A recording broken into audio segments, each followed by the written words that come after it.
TFC spiritual ప్రేక్షకులకు స్వాగతం. ఈ వారం రాశి ఫలాలు పరిశీలిద్దాం. ఓం హ్రీంకారాసన గర్భితా నలసికాం సౌహ క్లీం కళాం బిభ్రతీం సౌవర్ణాంబరధారిణీం వరసుదా ధౌతాం త్రినేత్రోజ్వలాం వందే పుస్తక పాశమంకుశధరాం స్రగ్భూషితాముజ్వలాం త్వాం గౌరీం త్రిపురాం పరాత్ప్రకళాం శ్రీచక్ర సంచారిణీం. ఓం శ్రీ బెజవాడ కనకదుర్గాదేవ్యై నమః. శ్రీ దుర్గామల్లీశ్వరాభ్యాం నమః. మనకి ఈ వారం మొట్టమొదటగా గ్రహ స్థితిగతులు ఏ విధంగా ఉన్నాయి చూద్దాం. ఇప్పుడు ఏప్రిల్ 2 నుంచి మనకి కుజుడు మీనరాశిలో ఉన్నాడు. అలాగే ఏప్రిల్ 11 నుంచి మనకి ఈ యొక్క బుధుడు మీనరాశిలో ఉన్నాడు. ఏప్రిల్ 14వ తేదీ దాటిన తర్వాత రవి మేషరాశిలోకి వస్తున్నాడు. అలాగే శుక్రుడు 19వ తేదీ ఏప్రిల్ నుంచి వృషభ రాశిలోకి వస్తున్నాడు. ఈ విధంగా ఉన్నటువంటి గ్రహస్థితుల వల్ల ద్వాదశ రాశుల వారందరికీ కూడా ఒక్కొక్క రాశి వారికి ఏ విధమైనటువంటి ఫలితాలు ఇస్తుందో మనం చూద్దాం. అయితే గురుడు మిథున రాశి అని మనకు తెలుసు, మిథున రాశిలో ఉన్నాడు. శని ఏమో వక్రించి మీనరాశిలో ఉన్నాడు. అలాగే రవి శుక్రులు ఇద్దరునేమో మేషరాశిలోకి వచ్చారు. కుజ బుధులు ఇద్దరు కలిసి మనకి మీనరాశిలో ఉన్నారు. కేతువేమో సింహరాశిలో ఉన్నాడు. ఈ విధంగా ఉన్నటువంటి వాటిని బట్టి ఒక్కొక్క రాశికి మనం చూద్దాం. ఇప్పుడు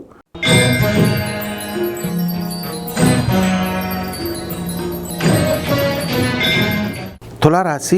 ఈ తులారాశి వారికి అందరికీ కూడా మనకి ఈ వారంలో పెళ్ళిళ్ళు చేసుకోకూడదండి. ఎందువల్లంటే సప్తమ స్థితిగతుడైనటువంటి రవి శుక్ర గ్రహాల వల్ల వ్యతిరేకత వచ్చేస్తుంది. అండ్ ప్రభుత్వం నుంచి కూడా చాలా లాభాలు కలుగుతాయి. ఆ తర్వాత సబ్సిడీలు వస్తాయి. మీకు ఇన్ని కాలం నుంచి రానటువంటి లబ్ధులన్నీ కూడా మీకు తిరిగి వచ్చేయడం జరుగుతుంది. ఇకపోతే ఈ యొక్క శుక్రగ్రహ ప్రభావం వలన మనకి భార్య తరపు బంధువుల నుంచి మీకు ఆస్తులు కలిసి రావడము ఇలాంటివన్నీ కూడా జరుగుతాయి. కొత్తగా వస్త్రాలు కొంటారు, నూతన ఆభరణాలు కొంటారు, నూతన వస్త్రాలంకరణ చేసుకుంటారు. దక్షిణ దిక్కుగా ఊర్లన్నీ కూడా మీరు తిరుగుతారనమాట. అందువల్ల ఈ కన్యాకుమారి ఇలాంటి యాత్రలు ఆ రూట్లో ఉన్నవన్నీ కూడా మీరు చక్కగా చేసుకోవడం అనేటటువంటిది జరుగుతుంది. ఇకపోతే ఈ రాశి వారికి అందరికీ కూడా కొత్త వ్యక్తులతో పరిచయాలు అవ్వడానికి అవకాశాలు ఉంటాయి. ఆ పరిచయాలు మంచివా చెడ్డవా, చేయొచ్చా చేయకూడదా అనేటటువంటిది మీరు నిర్ణయించుకొని ముందుకెళ్లాల్సినటువంటి అవసరం ఉంటుంది.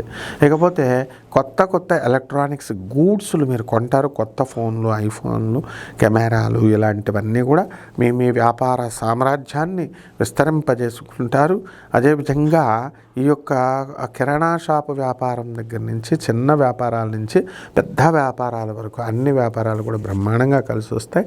ఒక్క ఎలక్ట్రానిక్స్ వ్యాపారము, కరెంటు వ్యాపారాల జోలికి వెళ్ళొద్దు.